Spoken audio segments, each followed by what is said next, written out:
Hi everyone, it's Olga from Eagle here. I decided to start this Instagram live because I'm stuck in terrible traffic on my way home.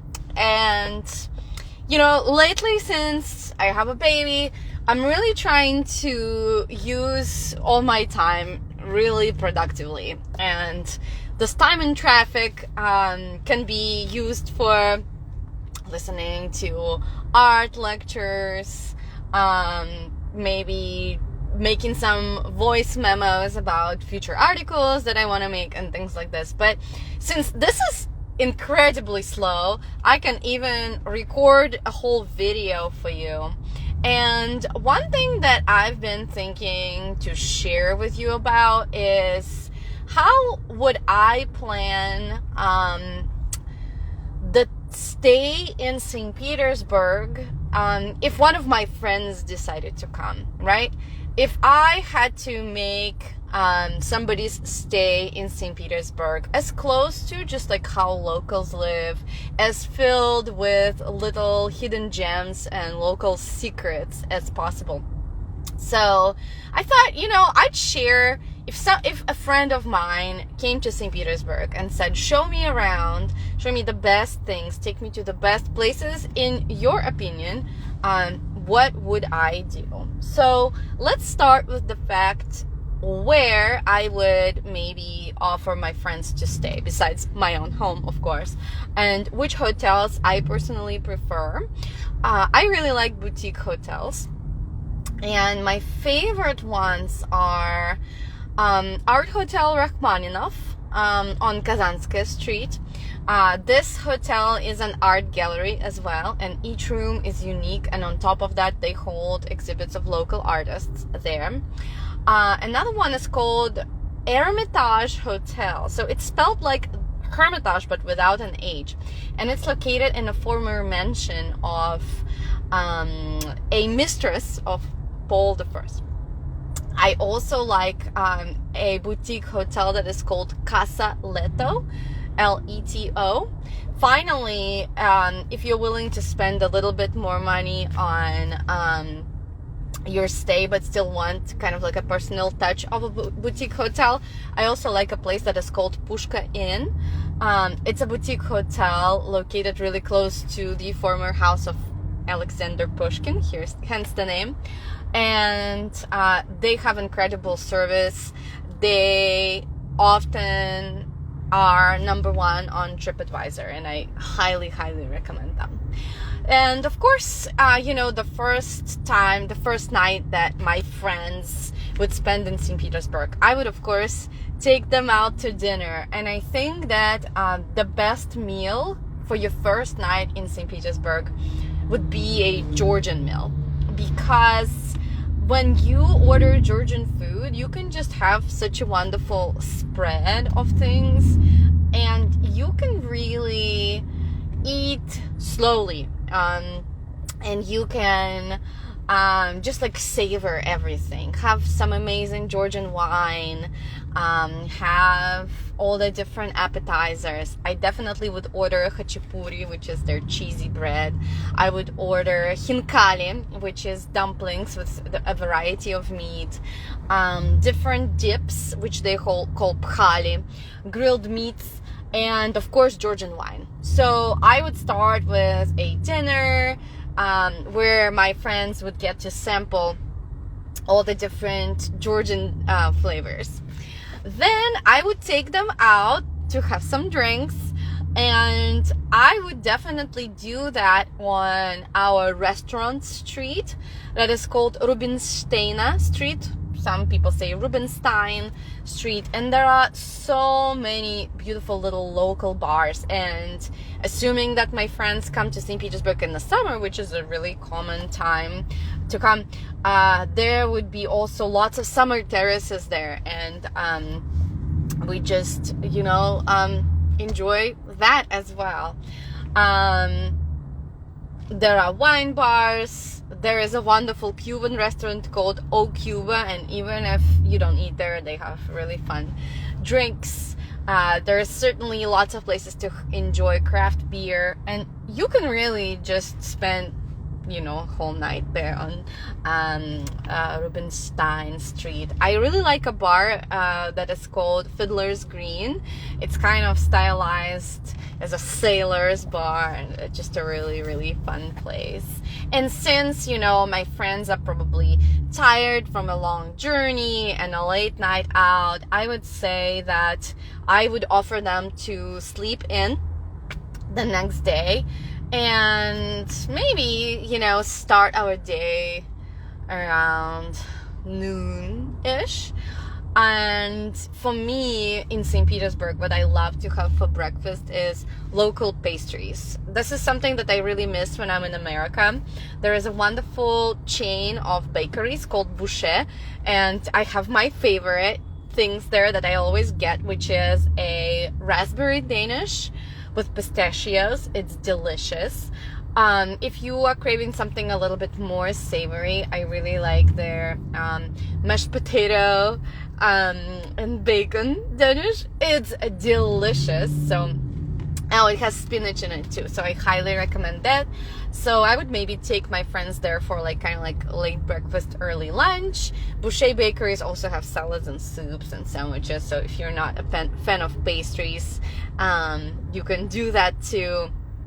So we would have that for lunch, and then I would, of course, then on the first day for sightseeing, I would take my friends to the Hermitage Museum, my favorite place in the world.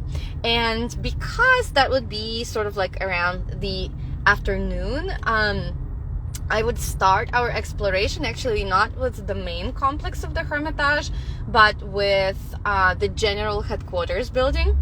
That is where we can see all the modern art, the French Impressionists, Post-Impressionists, Matisse, Picasso, and there is also a wonderful little room that is dedicated to Fabergé, and so we could see some of the Fabergé exhibits, including the most expensive Fabergé egg in the world, which is really cool. So I recommend you check it out, and I would ideally plan it so that this day one of sightseeing would be a Wednesday or a Friday, because on Wednesdays and Fridays the Hermitage is open until 9 p.m. And so after exploring the general headquarters building in the afternoon, I would say, we could explore the main complex of the Hermitage in the evening. And in between the two, we would probably, I'd say, have an early dinner or a snack somewhere nearby. There is a wonderful street called Большая Morskaya Street that has lots of little restaurants. Or on Nevsky Prospect, which is our main street, there is a chain of cafes that is called Marketplace, and there it's self-service. You order your own food, but food is made right there for you. It's incredibly fresh, and they have a huge variety of different things, from traditional Russian food to Georgian, Uzbek food to Italian, Asian food. You can really find whatever you want. They have wonderful desserts as well, and they have a bar too, so if you want to sort of continue with the drinking that you started on day one, you certainly can do that. So then in the evening we would see the Hermitage, and if my friends wanted to go and have a late dinner, I would take them to my favorite Russian restaurant that night. And my favorite Russian restaurant is called Gogol, Gogol, named after the Russian writer Nikolai Gogol, and they have just incredible quality food, great service. But the cool thing about Gogol is that the restaurant is designed to look like a 19th century St. Petersburg apartment, so it's really cool. And every detail in there, from the menus to the way that the wait staff is dressed, is all really on point, so I really like that. Again, if I bring my friends to St. Petersburg, I'm a really big fan of letting them sleep in and if we end up with a late dinner, the next day I would also let them sleep in and maybe head to Peterhof. That would be my next suggestion. We would definitely take a hydrofoil there. Hydrofoils leave from the pier right next to the Hermitage Museum, and I would spend actually a lot of time in Peterhof. There is a lot to see there. I would not take my friends to the Grand Palace at Peterhof, because if we have been to the Hermitage the day before, the Grand Palace at Peterhof is not as impressive. And what you really should focus on in Peterhof is the park. They have wonderful, gorgeous fountains, and also the little pavilions that are located in the park. These pavilions are private homes of different members of the royal family. Food in Peterhof is not as good, so I would probably encourage my friends to bring something from the city. Again, we could go to Boucher Bakery and pack some yummy pastries, and maybe a local bottle of wine or something like this, because in the park there's lots of benches where you can have a picnic and just have a relaxing time. And honestly, we could probably spend the whole afternoon to early evening at Peterhof. At 6 p.m. in Peterhof, they have the ceremony of closing of the fountains, which looks exactly the same as the opening of the fountains at 11 a.m. But the closing of the fountains is not as crowded. So I would do that probably with my friends. That is what I did when we have family visiting for Daganai's wedding back in 2014. And then in the evening, I would probably have dinner in the city again with my friends. There are many options, sort of depending on what they want. We could go back to Rubinsteiner Street, or we could explore something else. For example, Coco is a wonderful restaurant where they serve Russian food with a modern twist, which is really great, and their presentation is incredibly cool. Check it out, Coco, C-O-C-O-C-O. Or we could go to the New Holland area. It's an island, and there are lots of wonderful restaurants there as well. So we would check that out as well. Day 3, after such extensive sightseeing, I would dedicate to Nevsky Avenue, Nevsky Prospect, and we would probably walk down, start our day at Cafe Singer, where we would enjoy breakfast, have lunch at the Yeliseyev grocery store, where we would they have wonderful lunches for just like $15, a 3-course meal you can have. And we would also definitely go into the Fabergé Museum in there. So that could be like a leisurely day. And right next to Fabergé Museum, actually going right into the tunnel. I wonder what the light is going to be like here. At the Fabergé Museum, right outside, there is a pier where you can take boat rides. So I would suggest doing that. I hope that everybody can hear me well now. So yeah, I would suggest taking a boat ride from there, and then ease into the evening. Ideally, maybe that night I would see a ballet performance at the Mariinsky Theater. And if there is nothing going on at the Mariinsky Theater, then I would suggest seeing a performance at the Mikhailovsky Theater, which is another wonderful theater right in downtown St. Petersburg. Finally, on the next day, I would take my friends to the Yusupov Palace, which is another little hidden gem of St. Petersburg that not a lot of people know about. That's where we would talk about Rasputin's murder, and honestly, what I really care about in that palace are the gorgeous interiors that are nearby. There's a wonderful restaurant nearby that is called Dom, serving Russian food.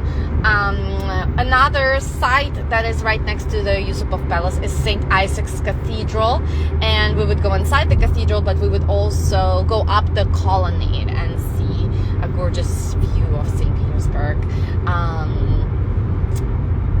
That's probably it. If I had to choose what to do with my friends, that would be the ultimate itinerary. Let me know what you think. Do you agree with this itinerary? Is there anything else you would like to add to it? I would love to hear that in the comments. And the traffic is getting so much better. I'm now driving faster, so I'm gonna say goodbye. Have a wonderful day, everyone.